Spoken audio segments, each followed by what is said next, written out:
importantes que tiñamos por parte dos veciños era intentar conciliar o que é a actividade dos días festivos coas propias necesidades que teñen os veciños a hora de poder acceder ás súas vivendas e aos seus garaxes.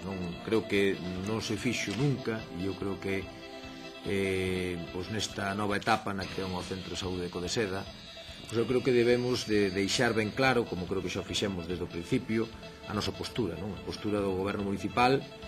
Dixemos naquel momento, fai unhas semanas, de que creo que todos os partidos políticos estamos no mismo lado, como non pode ser de outra forma, do lado dos veciños. Nos parece que están vinculadas a cada comisión, e do reparto tamén, e da representatividade das comisións. Hai algúns temas que temos que falar, e a idea é que, o prazo para facer ese pleno ten que ser 30 días despois da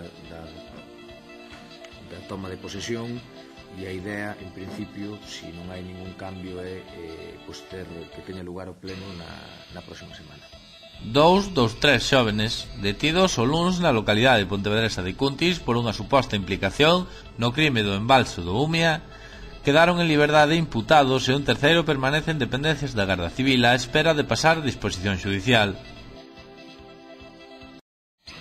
O presidente da Deputación de Pontevedra, Rafael Louzán, xunto coa directora xeral de Comercio da Xunta de Galicia, Nava Castro, encabezaron esta mañá o acto de presentación dos 22 novos bolseiros que colaborarán en asociacións de comerciantes da provincia co obxectivo de dinamizar o sector.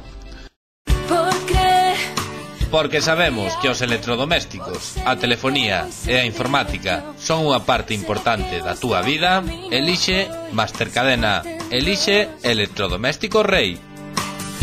Dispoñemos de servizo técnico propio e ademais somos distribuidores oficiais de Digital Plus. Disfruta con nós do plan Renove de electrodomésticos e dunha financiación á túa medida. Visítanos nas nosas tendas da Estrada. Para todo o que precises, elixe Mastercadena, elixe Electrodoméstico Rei.